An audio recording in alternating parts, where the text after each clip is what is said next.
నవ్య news కి స్వాగతం। ఈ రోజు వార్తల్లోని ముఖ్యాంశాలు।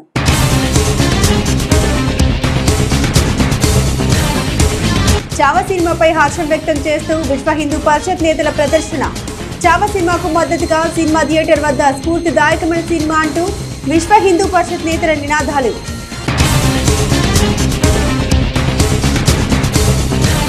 పర్యాటక ప్రాంతంగా జిల్లాను అభివృద్ధి చేసేందుకు రాష్ట్ర ప్రభుత్వం చిత్తశుద్ధితో పనిచేస్తుంది।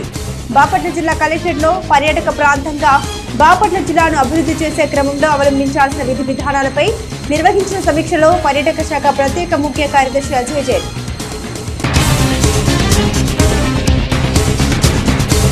నిషేధిత గంజాయిని అక్రమంగా తరలిస్తూ 3 నిందితులను అదుపులోకి తీసుకున్న చీరాల 2 టౌన్ పోలీసులు। నిందితుల నుండి 4 కిలోల గంజాయి స్వాధీనం। కేసు వివరాలను మీడియాకు వివరించిన చీరాల డీఎస్పీ ఎస్డి మోయిన్। ఛత్రపతి శివాజీ కుమారుడైన ఛత్రపతి సంభాజీ మహారాజ్ జీవిత చరిత్ర ఆధారంగా తీసిన చావా సినిమాకు మద్దతుగా చీరాలలో విశ్వ హిందూ పరిషత్ చీరాల శాఖ ఆధ్వర్యంలో సినిమా ప్రదర్శించబడుతున్న థియేటర్ వద్ద విశ్వ హిందూ పరిషత్ నేతలు సినిమాకు మద్దతుగా ప్రదర్శన చేపట్టారు। స్వరాజ్య స్థాపన కోసం మరాఠా చక్రవర్తులైన శివాజీ సంభాజీ చేసిన సాహసాలు యావత్ భారతీయులకు స్ఫూర్తిదాయకమని పలువురు విశ్వ హిందూ పరిషత్ చీరాల శాఖ నేతలు అన్నారు। ఛత్రపతి శివాజీ కుమారుడైన ఛత్రపతి సంభాజీ మహారాజ్ జీవిత చరిత్ర ఆధారంగా తీసిన చావా సినిమాకు మద్దతుగా చీరాల విశ్వ హిందూ పరిషత్ చీరాల శాఖ ఆధ్వర్యంలో సినిమా ప్రదర్శించబడుతున్న థియేటర్ వద్ద విశ్వ హిందూ పరిషత్ నేతలు సినిమాకు మద్దతుగా ప్రదర్శన చేపట్టారు। ఈ సందర్భంగా ప్రతినిధులు మాట్లాడుతూ స్వరాజ్య స్థాపన కోసం మరాఠా చక్రవర్తులైన శివాజీ సంభాజీ చేసిన ధైర్య ఘటన సినిమాలో పొందుపరిచారన్నారు। తండ్రి శివాజీ అడుగుజాడలు నడుస్తూ స్వరాజ్య స్థాపనకు ఛత్రపతి సంభాజీ మహారాజ్ చేపట్టిన యుద్ధ వ్యూహాలు యువతకు ఆదర్శమన్నారు। ఇటువంటి సినిమాను ప్రతి ఒక్కరు చూసి ప్రోత్సహించాలన్నారు। చీరాల పట్టణంలోని మోహన్ థియేటర్లో చావా సినిమా అంటే తెలుగులో పులికిల్లా అని అర్థం సినిమా రిలీజ్ అయింది। ఆ సందర్భంగా మోహన్ థియేటర్ యాజమాన్యం గారికి మేము త్వరగా ఆ సినిమాని ఈరోజే తీసుకొచ్చేందుకు ధన్యవాదాలు తెలియజేస్తున్నాము। ఇక చరిత్రలోకి వెళితే 1630 దశకంలో మరాఠా యోధుడు హైందవ సామ్రాజ్య స్థాపకుడైనటువంటి ఛత్రపతి శివాజీ జన్మించడం జరిగింది। ఆయన జీవించి 50 సంవత్సరాలైనా కూడా 1685 నుంచి ఆయన కుమారుడు సంభాజీ మహారాజు యొక్క హిందూ సామ్రాజ్య స్థాపనకు నడుం కట్టడం జరిగింది। ఆ యొక్క శివాజీ మహారాజు కొడుకు సంభాజీ చరిత్ర యొక్క చావా సినిమా ఆయన పరిపాలించింది 7 సంవత్సరాలైనా కూడా ఆనాడు హిందూ సామ్రాజ్యం మీద, హిందూ మహిళల మీద, హిందువుల మీద అనేక దాడులను మొగలాయులు చేయడం జరిగింది। ఆ మొగలాయులకు వ్యతిరేకంగా ఎంత కష్టపడ్డాడు, ఎంత ప్రాణత్యాగం జరిగింది, అసలు ఆయన ఏ విధంగా హింసించారనేటువంటిది పూర్తి ఆధారాలతోటి ఆ చరిత్రను దీంట్లో చూపించడం జరిగింది। దాదాపుగా ఆ సినిమా చూసేంతసేపు కూడా ఇప్పుడు హిందీలో రిలీజ్ అయింది। 500 కోట్ల పై చెలుపు ఆ సినిమా వసూలు చేసింది। థియేటర్కి పోయి ఆ యొక్క బాధలు హిందువులు ఈ విధంగా బాధించబడ్డారా, ఈ విధంగా హింసించబడ్డారా అని చెప్పి అనేక మంది శోకాలు పెట్టి థియేటర్లో ఏడటం జరిగిందన్నమాట। అంతే అన్ని దారుణాలు ఆ మొగలాయులు హిందూ సామ్రాజ్యం మీద ఆ స్థాపన కోసం నశించేసే దానికోసం మహిళల్ని ఆ విధంగా హిందూ మహిళలు చేయడం జరిగిందన్నమాట। బాపట్ల జిల్లా కలెక్టరేట్లోని సమావేశపు హాల్లో పర్యాటక శాఖ ప్రత్యేక ముఖ్య కార్యదర్శి అజయ్ జైన్ అధ్యక్షతన సమావేశం నిర్వహించారు। ఈ సమావేశంలో పర్యాటక ప్రాంతంగా బాపట్ల జిల్లాను అభివృద్ధి చేసే క్రమంలో అవలంబించాల్సిన విధి విధానాలపై సుదీర్ఘంగా చర్చించారు। పర్యాటక ప్రాంతంగా బాపట్ల జిల్లాను అభివృద్ధి చేయడానికి ప్రభుత్వం కట్టుబడి ఉందని ఆ దిశగా కృషి చేయాలని పర్యాటక శాఖ ప్రత్యేక ముఖ్య కార్యదర్శి అజయ్ జైన్ జిల్లా కలెక్టర్ కు సూచించారు। ఇక బాపట్ల జిల్లా కలెక్టరేట్లోని సమావేశ హాల్లో పర్యాటక శాఖ ప్రత్యేక ముఖ్య కార్యదర్శి అజయ్ జైన్ అధ్యక్షతన సమావేశం నిర్వహించారు। సమావేశంలో పర్యాటక ప్రాంతంగా బాపట్ల జిల్లాను అభివృద్ధి చేసే క్రమంలో అవలంబించాల్సిన విధి విధానాలపై సుదీర్ఘంగా చర్చించారు। ఈ సందర్భంగా ఆయన మాట్లాడుతూ రాష్ట్ర ఆర్థిక పరిస్థితిని తక్కువ సమయంలో మెరుగుపరచడానికి, జీడీపీ రేటును పెంచడానికి సులువైన మార్గంగా పర్యాటక రంగాన్ని అభివృద్ధి చేయడానికి కూటమి ప్రభుత్వం కట్టుబడి ఉందన్నారు। రాష్ట్రంలో మొత్తం 710 బీచ్లు ఉన్నాయని ఆయన తెలిపారు। పర్యాటక రంగంలో ప్రైవేటు వ్యక్తుల నుండి పెట్టుబడులు వస్తాయని ఆయన అన్నారు। పర్యాటక రంగంలో ఇతర రాష్ట్రాల నుండి, దేశాల నుండి ప్రజలను ఆకట్టుకోవచ్చని చెప్పారు। ఇక ఆ దిశగా రాష్ట్ర ఆదాయం పెరుగుతుందన్నారు। దానికి సంబంధించి బీచ్ల వద్ద మౌలిక సదుపాయాలు ఏర్పరచాలన్నారు। బీచ్ల వద్ద రిసార్ట్లు ఏర్పాటు చేయాలన్నారు। పర్యాటకులు జిల్లా యొక్క ప్రాముఖ్యతను తెలుసుకునే విధంగా వారిని ఆకట్టుకోవడానికి హోల్డింగ్స్ ఏర్పాటు చేయాలన్నారు। చీరాలలో చేనేత చీరల తయారీ విధానం గురించి, జీడిపప్పు ప్రాసెసింగ్ గురించి, రొయ్యల ప్రాసెసింగ్ గురించి కేంద్రాలను ఏర్పాటు చేయాలన్నారు. వాటి గురించి వివరించడానికి శిక్షణ పొందిన వారిని నియమించాలని ఆయన అన్నారు. ఇక పర్యాటకులు, యువకులు బీచ్లకు ఫోటోషూట్లు, రీల్స్ తయారు చేయడానికి ఎక్కువగా వస్తుంటారని అన్నారు. వారి కొరకు బీచ్లలో బీచ్ స్పోర్ట్స్, హౌస్ బోటింగ్ ఏర్పాటు చేయాలన్నారు. చీరాల గురించి ఒక కథనాన్ని తయారు చేయాలన్నారు. ఇక పర్యాటకులను ఆకట్టుకునే విధంగా బీచ్ దగ్గర వివిధ రకాలైన భోజన స్టాల్స్ ను ఏర్పాటు చేయాలన్నారు. బీచ్ దగ్గర రోడ్లు, విద్యుత్ సౌకర్యం, మంచినీళ్లు, కాలువలు, మరుగుదొడ్లు, పరిసరాలు పరిశుభ్రంగా ఉండాలన్నారు. పర్యాటకులు బీచ్ లకు వచ్చి ఆహ్లాదకర వాతావరణంలో సంతోషదాయకంగా ఉండాలి తప్ప నిరాశకు గురి కాకూడదని చెప్పారు. ఆ దిశగా బీచ్ల అభివృద్ధికి తోడ్పడాలని ఆయన అధికారులకు సూచించారు. ఈ కార్యక్రమంలో జిల్లా సంయుక్త collector Prakhar Jain, additional superintendent of police Vithaleshwar, సంబంధిత శాఖల జిల్లా అధికారులు, రిసార్ట్ యజమానులు తదితరులు ఉన్నారు. రాష్ట్ర ప్రభుత్వం, గవర్నమెంట్ ముఖ్యమంత్రి గారు, అదేవిధంగా డిప్యూటీ సీఎం గారు కూడా టూరిజం పైన ఈరోజు చాలా ఫోకస్ ఉంది. ఎందుకంటే అతి తక్కువ ఖర్చుతో, అతి తక్కువ టైంలో ఎక్కువ ఇంపాక్ట్ మనం ఏమైనా సెక్టర్లో చేయగలుగుతాము అనేది అది టూరిజం సెక్టర్. ఎందుకంటే మిగతా సెక్టర్స్లో ఏమైనా జీడిపి గ్రోత్ కావాలంటే అగ్రికల్చర్లో మీ అందరికీ తెలిసి ఉంటుంది. మనం అగ్రికల్చర్ కాలేజ్ పక్కన ఉన్నాము కాబట్టి it takes long time to improve the GDP in agriculture. అందువల్ల ప్రొడక్షన్ పెరగాలి, ప్రొడక్టివిటీ పెరగాలి, లాంగ్ టైం. అదేవిధంగా మ్యానుఫ్యాక్చరింగ్లో కూడా ఏ ఇండస్ట్రీ వచ్చినా కూడా it is a long gestation period. Versus టూరిజంలో మాత్రం చాలా తక్కువ టైంలో very less investment from the government side investment. కాబట్టి జీడిపి గ్రోత్ వైజ్ చూస్తే జిల్లాలో డెవలప్మెంట్ జరగాలి అంటే ఇది టూరిజం చాలా ఇంపార్టెంట్. దీంట్లో కూడా ఈ డిస్ట్రిక్ట్లో పర్టికులర్లీ బాపట్లకి అడ్వాంటేజ్ ఏమంటే మనకున్న మనకున్న బీచ్. తర్వాత సెకండ్లీ బీచెస్ అయితే సరే మన ఆంధ్రప్రదేశ్ లో చాలా నియరెస్ట్ బీచ్ అంటే this is one of the beaches. Maybe Machilipatnam, maybe another, but this is the nearest. ఇప్పుడు హైదరాబాద్ మన అందరికి తెలుసు, లాస్ట్ 20-25 years లో మీరు అందరూ చూసి ఉంటారు the way Hyderabad has taken off. ఈ రోజు అసలు చాలా ఒక వేరే లెవెల్ కి వెళ్ళి it has become a total కంట్రీలో ఆఫ్టర్ 3-4 టాప్ 5 cities లో. బాపట్ల నుండి నిషేధిత గంజాయిని అక్రమంగా తరలిస్తూ చీరాల్లో విక్రయిస్తున్న 3 నిందితులను చీరాల 2 టౌన్ పోలీసులు అదుపులోకి తీసుకున్నారు. ఈ సందర్భంగా చీరాల 2 టౌన్ పోలీస్ స్టేషన్ లో ఏర్పాటు చేసిన విలేకరుల సమావేశంలో Chirala DSP SD Moin case తాలూకా వివరాలు మీడియాకు వెల్లడించారు.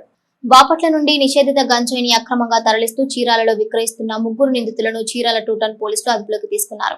ఈ సందర్భంగా చీరాల 2 టౌన్ పోలీస్ స్టేషన్ లో ఏర్పాటు చేసిన విలేకరుల సమావేశంలో Chirala DSP SD Moin case తాలూకా వివరాలను మీడియాకు తెలిపారు. బాపట్లకు చెందిన యెహోషువ, సురేష్, చీరాలకు చెందిన పవన్ కుమార్లు 3 స్నేహితులు కాగా 3 ఈజీవని దుర్వ్యసనాలకు అలవాటు పడి నిషేధిత గంజాయిని విక్రయించగా వచ్చిన నగదుతో జల్సా చేస్తుంటారు. కాగా రాబడిన సమాచారంతో 3 నిందితులను అదుపులోకి తీసుకుని విచారించగా నిందితుల నుంచి 3 కిలోల 900 గ్రాముల నిషేధిత గంజాయి, 3 సెల్ ఫోన్లు, ద్విచక్ర వాహనం, 2000 రూపాయల నగదును స్వాధీనం చేసుకున్నట్లుగా తెలిపారు. ఇక నిందితులను మెజిస్ట్రేట్ ముందు హాజరుపరుస్తున్నట్లు తెలిపారు. ఈ సమావేశంలో 2 టౌన్ సిఐ నాగభూషణం, సిబ్బంది పాల్గొన్నారు. జిల్లా ఎస్పీ తుషార్ డూడి గారి ఆదేశాల మేరకు గంజాయి సప్లై కానీ గంజాయి వాడకాన్ని నిరోధించడం కోసం, గంజాయి స్మగ్లింగ్ చేసే వాళ్ళని పట్టుకోవడం కోసం గత కొంతకాలంగా మన స్పెషల్ డ్రైవ్ ఏర్పాటు చేయడం జరిగింది. చీరాల సబ్ డివిజన్ పరిధిలో ఒకేసారి 10 రోజుల క్రితం Chirala 1 town, 2 town, rural, Inkollu, Addanki ఏరియాలలో కూడా పాత నేరస్తులు, పాత ముద్దాయిల ఇళ్ల మీద మనం తనిఖీలు చేసి అనుమానాస్పద ప్రదేశాలలో గంజాయి కోసం కూడా గాలించడం జరిగింది. ఆ డ్రైవ్ అదే రకంగా కంటిన్యూ చేస్తూ ఉన్నాము. రాబడిన సమాచారం మేరకు ఈరోజు అనగా 5/3/2025 ఉదయం తెల్లవారుజామున మనకి ఒక ఇన్ఫర్మేషన్ వచ్చింది. ఈ గంజాయి అనేది చీరాలలోకి అక్రమంగా ప్రవేశించిందని. ఆ సమాచారం మేరకు మన చీరాల 2 టౌన్ సిఐ నాగభూషణం మరియు ఎస్ఐ నాగా శ్రీనివాస్ అండ్ వాళ్ళ సిబ్బంది మన Sai colony old bypass road దగ్గరికి వెళ్ళి బండారు నాగేశ్వరరావు కాలనీ దగ్గర ఉన్న బ్రిడ్జి దగ్గర కొంతమంది అనుమానాస్పదంగా 3 వ్యక్తులు తిరుగుతూ ఉన్నప్పుడు వాళ్ళని పట్టుకోవడం జరిగింది. పోలీసు వాళ్ళని చూసి వాళ్ళు పారిపోవడానికి ప్రయత్నం చేస్తే మన వాళ్ళు వాళ్ళని సరౌండర్ చేసి పట్టుకొని తనిఖీ చేయగా వాళ్ళ దగ్గర గంజాయి ప్యాకెట్లు అంటే 2 కేజీల ప్యాకెట్లు ఒక్కొక్కటి ఉన్నాయి. అంటే 4 కేజీల గంజాయి. వాళ్ళని అక్కడ వాళ్ళని ఎంక్వైరీ చేస్తే వాళ్ళు బాపట్ల జిల్లా నుంచి, బాపట్ల పట్టణం నుంచి గంజాయి తీసుకొని మన చీరాలలో కొంతమందికి గంజాయి సప్లై చేయడం కోసం వచ్చినట్టుగా తెలిసింది.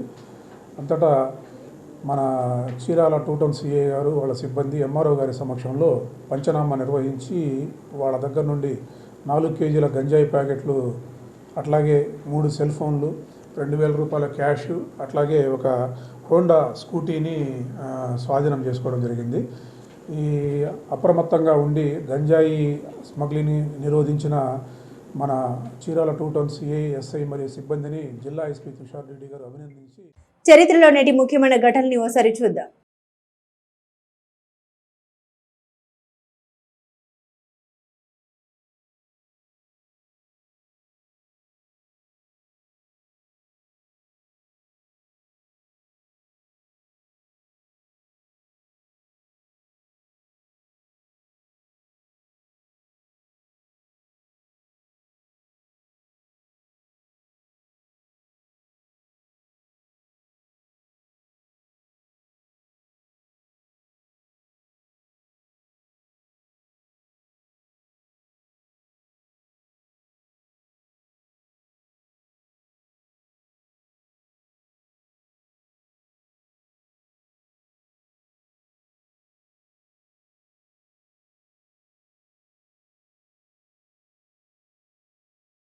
జిల్లా కేంద్రమైన బాపట్లలో నూతనంగా ఏర్పాటు చేసిన ప్రధానమంత్రి భారతీయ జన ఔషధ పరియోజన మందుల షాప్ ను జిల్లా కలెక్టర్ వెంకట మురళి ప్రారంభించారు. ఈ సందర్భంగా జిల్లా కలెక్టర్ మాట్లాడారు. జిల్లాలో ప్రభుత్వం ఏర్పాటు చేసిన జనరిక్ మెడికల్ దుకాణాలను ప్రజలు సద్వినియోగం చేసుకోవాలన్నారు. జనరిక్ మెడికల్ షాపులపై ప్రజలకున్న అపోహలు తొలగించుకోవాలని బాపట్ల జిల్లా కలెక్టర్ జె వెంకట మురళి పిలుపునిచ్చారు. జిల్లా కేంద్రమైన బాపట్లలో నూతనంగా ఏర్పాటు చేసిన ప్రధానమంత్రి భారతీయ జన ఔషధ పరియోజన మందుల షాప్ ను జిల్లా కలెక్టర్ వెంకట మురళి ప్రారంభించారు. ఈ సందర్భంగా జిల్లా కలెక్టర్ మాట్లాడారు. జిల్లాలో ప్రభుత్వం ఏర్పాటు చేసిన జనరిక్ మెడికల్ దుకాణాలను ప్రజలు సద్వినియోగం చేసుకోవాలన్నారు. అలాగే జిల్లాలో ప్రభుత్వం ఏర్పాటు చేసిన జనరిక్ మెడికల్ షాపుల్లో మందులు కొనుగోలు చేయడం ద్వారా 50% ఖర్చులు తగ్గించుకోవచ్చని ఆయన అన్నారు. భారతదేశంలో ఫార్మాస్యూటికల్ కంపెనీలు, పరిశోధన కేంద్రాలు ప్రైవేట్ రంగాలన్నారు. అందువల్ల మందుల తయారీ, పరిశోధన హక్కులు ఫార్మాస్యూటికల్ కంపెనీలు కలిగి ఉన్నాయన్నారు. ఫార్మాస్యూటికల్ ప్రైవేట్ కంపెనీలు పేటెంట్ హక్కులు ఉన్నంత కాలం వారు అధిక ధరలకు మందులను విక్రయిస్తున్నారన్నారు. మందుల తయారీపై ఫార్మాస్యూటికల్ కంపెనీలకు కాలపరిమితి ముగిసిన తర్వాత జనరిక్ మందుల షాపులు వాటి తక్కువ ధరలకు ప్రజలకు విక్రయిస్తున్నారన్నారు. జనరిక్ మందుల షాపుల్లో కూడా ప్రైవేట్ మందుల షాపుల్లో విక్రయించే మందుల్లాగా ఉంటాయని, వాటిలో ఎలాంటి తేడాలు ఉండవని ప్రజలందరూ విషయాన్ని గమనించాలని ఆయన తెలిపారు. జనరిక్ మందుల షాపుల్లో దీర్ఘకాలిక వ్యాధులతో షుగర్, బీపీ, కిడ్నీ సమస్యలు, క్యాన్సర్ వంటి రోగాలకు ఎక్కువ శాతం మందులు వినియోగించవలసి ఉంటుందని, వాటి ధరలు కూడా ఎక్కువగా ఉంటాయని, ప్రజలు జనరిక్ మెడికల్ షాపుల్లో తక్కువ ధరకు కొనుగోలు చేసుకుని ఖర్చులను తగ్గించుకోవచ్చని ఆయన సూచించారు. ఈ కార్యక్రమంలో Bapatla urban development authority chairman Salagala Rajasekhar Babu, జిల్లా వైద్య ఆరోగ్య శాఖ అధికారి doctor Vijayamma, Bapatla revenue divisional అధికారి పి గ్లోరియా తదితరులు ఉన్నారు. మనకు ఇది జనరిక్ షాప్స్ అని చెప్పి, జనరిక్ మెడికల్ షాప్స్ అని చెప్పి అంటారు. సో ఈ జనరిక్ మెడికల్ షాప్స్ని మనము గవర్నమెంట్ ఆఫ్ ఇండియా జన్ ఔషధి అని చెప్పి పిలుస్తున్నారు. మరి ఏంటి దీని కాన్సెప్ట్ ఏంటి, బ్యాక్గ్రౌండ్ ఏంటి అంటే, ఇప్పుడు మనకు ఫార్మా అనేది ప్రైవేట్ రంగంలో ఉంది. మెడిసిన్స్ తయారు చేయడం, ఆ కాంబినేషన్స్, మ్యానుఫ్యాక్చర్, ఇదంతా ప్రైవేట్ రంగంలో ఉంది. రీసెర్చ్ అండ్ డెవలప్మెంట్ కూడా ప్రైవేట్ రంగంలోనే ఉంది. రీసెర్చ్ అండ్ డెవలప్మెంట్ ప్రైవేట్ రంగంలో ఉండడం వల్ల వాళ్ళకి పేటెంట్స్ ఉన్నాయి. వాళ్ళకి పేటెంట్స్ కూడా ఉండడం వల్ల ఇన్ని సంవత్సరాల వరకు అని ఆ పేటెంట్ లాకింగ్ పీరియడ్ ఉంటుంది. 6 years, 10 years లైక్ దాట్ ఒక్కొక్క డ్రగ్ మీద. వాళ్ళు R&D వాళ్ళే డెవలప్ చేసినటువంటి డ్రగ్ మీద. సో ఈ పేటెంట్ ఉండడం వల్ల ఆ పేటెంట్ ఉన్నన్ని రోజులు వాళ్ళు అత్యధిక ధరకు దాన్ని అమ్ముకుంటారు. అంటే చాలా మంచి లాభాలతో, చాలా ఎక్కువ ధరతో వాళ్ళు అమ్ముకుంటారు. అంటే 10 రూపాయలు దాని విలువ ఉంటే 100 రూపాయలు కూడా అమ్ముకుంటారు. మరి ఆ పేటెంట్ లాకింగ్ పీరియడ్ అనేది అయిపోయిన తర్వాత దాన్ని మనం జన్ ఔషధి అంటాం. అది పబ్లిక్ డొమైన్లోకి వచ్చేసింది. ఎవరైతే R&D రీసెర్చ్ అండ్ డెవలప్మెంట్ చేసినటువంటి ప్రైవేట్ కంపెనీకి దాని మీద ఇంకెటువంటి హక్కు లేదు. తర్వాత వాళ్ళకి ఇంక దాని మీద పేటెంట్ లేదు కాబట్టి అది జనాల్లోకి, పబ్లిక్ డొమైన్లోకి జన్ ఔషధిగా వచ్చేసింది. కాబట్టి ఆ 100 రూపాయలది 10 రూపాయలకి వస్తుంది. గవర్నమెంట్ ఆఫ్ ఇండియా నుంచి ఇస్తున్న జన్ ఔషధిలో 2 లక్షల వరకు సబ్సిడీ ఉంది. మిగతాది లోన్ కింద ఇస్తూ ఉన్నారు. సో ఎవరైనా ఇంట్రెస్ట్ ఉండి ఫార్మా లైసెన్స్ ఉన్నటువంటి వాళ్ళు పెట్టుకోవచ్చు. డాక్టర్లు ఎక్కువగా ఉండి, హాస్పిటల్ ఎక్కువగా ఉన్న చోట పెట్టుకుంటే మీకు సేల్స్ బాగుంటుంది, మీకు వచ్చే లాభాలు కూడా బాగుంటాయి. మరీ ముఖ్యంగా ప్రజలందరికీ 17 లక్షల పాపులేషన్ ఉన్నాం, అందులో 20% అయినా ఏదో ఒక మందులు కొనుక్కుంటున్నారు అని అనుకుంటే మీరందరూ గనక ఈ జన్ ఔషధి నుంచి లేదా జనరిక్ మెడికల్ షాప్స్ నుంచి అంతర్జాతీయ మహిళా దినోత్సవ వారోత్సవాల భాగంగా వేటపాలెం మండలం రామపురం రోడ్డులోని చిరాల ఇంజనీరింగ్ కళాశాల ప్రాంగణంలో విద్యార్థులకు అవగాహన సదస్సు నిర్వహించారు. ఈ సదస్సులో భద్రతపై పోలీసు శాఖ చేపడుతున్నటువంటి అంశాలపై చిరాల డీఎస్పీ ఎస్డి మోయిన్ అవగాహన కల్పించారు. మహిళలు చిన్నారుల భద్రత తమ లక్ష్యమని చిరాల డీఎస్పీ ఎస్డి మోయిన్ అన్నారు. అంతర్జాతీయ మహిళా దినోత్సవ వారోత్సవాల భాగంగా వేటపాలెం మండలం రామపురం రోడ్డులోని చిరాల ఇంజనీరింగ్ కళాశాల ప్రాంగణంలో విద్యార్థులకు అవగాహన సదస్సు నిర్వహించారు. ఈ సదస్సులో భద్రతపై పోలీసు శాఖ చేపడుతున్న అంశాలపై చీరాల డీఎస్పీ ఎస్డి మోయిన్ అవగాహన కల్పించారు. ముఖ్యంగా నేడు సమాజంలో అన్ని రంగాల్లో మహిళలు ముందుంటున్నారన్నారు. భారతదేశ రాష్ట్రపతి ద్రౌపది ముర్ము, ఢిల్లీ ముఖ్యమంత్రి రేఖా గుప్తా, భారతదేశ ఆర్థిక మంత్రి నిర్మలా సీతారామన్ మహిళలేనని ఇలా అనేక రంగాల్లో మహిళలు ప్రథమ స్థానంలో కొనసాగుతున్నారన్నారు. వీరందరినీ స్ఫూర్తిగా తీసుకుని విద్యార్థులను సైతం భవిష్యత్తులో బాగా చదివి మంచి ఉద్యోగాలు తెచ్చుకొని ఉన్నత స్థానంలో ఉండాలని ఆకాంక్షించారు. అనంతరం మహిళా విద్యార్థుల స్ఫూర్తి నింపడానికి విజిల్ సినిమా ప్రదర్శించారు. సదస్సులో trainee DSP Abhishek, Chirala rural CI Seshagirirao, Epurupalem SI Chandrasekhar తదితరులు ఉన్నారు.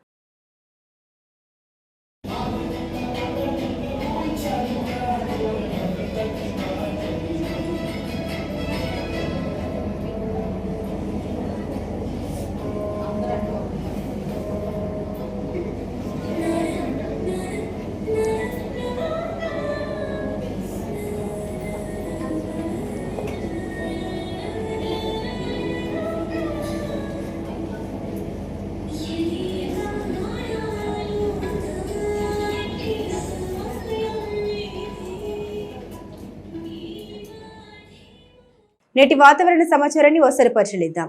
ఏపీలో కొన్ని మండలాల్లో తీవ్ర వడగాల్పులు వీచే అవకాశం ఉంది. ఆ మేరకు ఏపీ విపత్తుల నిర్వహణ సంస్థ గురువారం రోజు వాతావరణ హెచ్చరిక జారీ చేసింది. పార్వతీపురం, మన్యం జిల్లా పాలకొండ, సీతంపేట మండలాల్లో తీవ్ర వడగాల్పులు, మొత్తం 2 మండలాలు ప్రభావం ఉండే అవకాశం ఉన్నట్లు విపత్తుల నిర్వహణ సంస్థ మేనేజింగ్ డైరెక్టర్ రోణంకి కూర్మనాథ్ ఒక ప్రకటనలో తెలిపారు.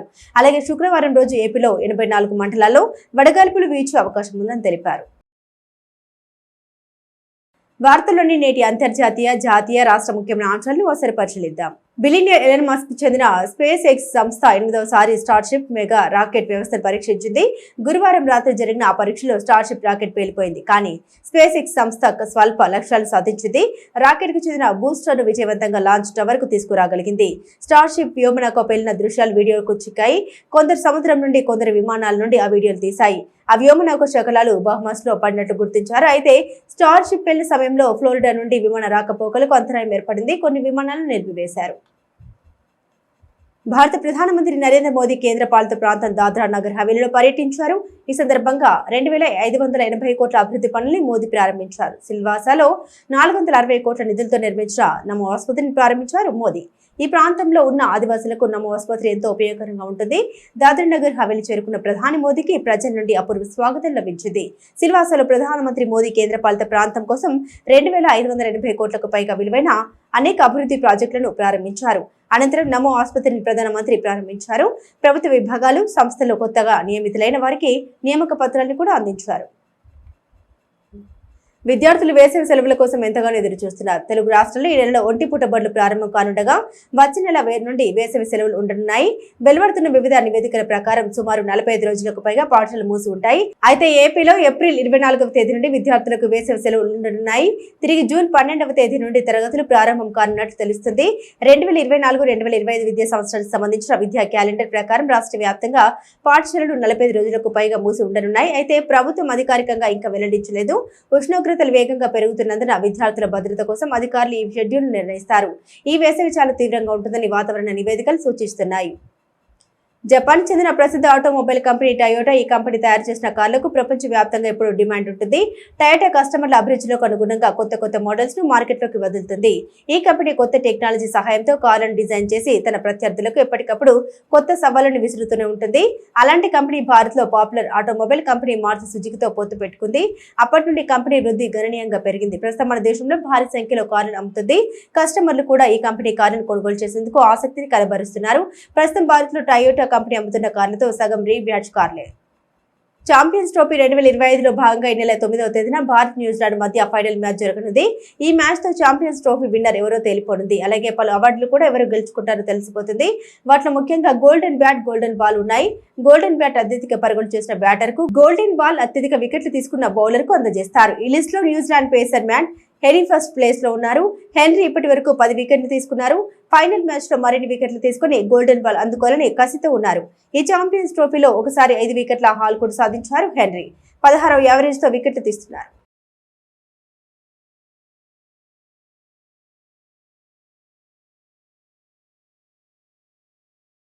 నవ్య న్యూస్ ముగించే ముందు ముఖ్యాంశాలు మరోసారి.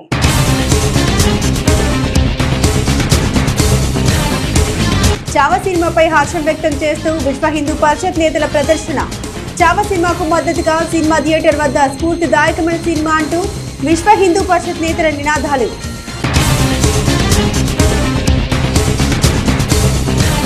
పర్యాటక ప్రాంతంగా జిల్లాను అభివృద్ధి చేసేందుకు రాష్ట్ర ప్రభుత్వం చిత్తశుద్ధితో పనిచేస్తుంది. బాపట్ల జిల్లా కలెక్టరేట్లో పర్యాటక ప్రాంతంగా బాపట్ల జిల్లాను అభివృద్ధి చేసే క్రమంలో అవలంబించాల్సిన విధి విధానాలపై నిర్వహించిన సమీక్షలో పర్యాటక శాఖ ప్రత్యేక ముఖ్య కార్యదర్శి అజయ్ జైన్.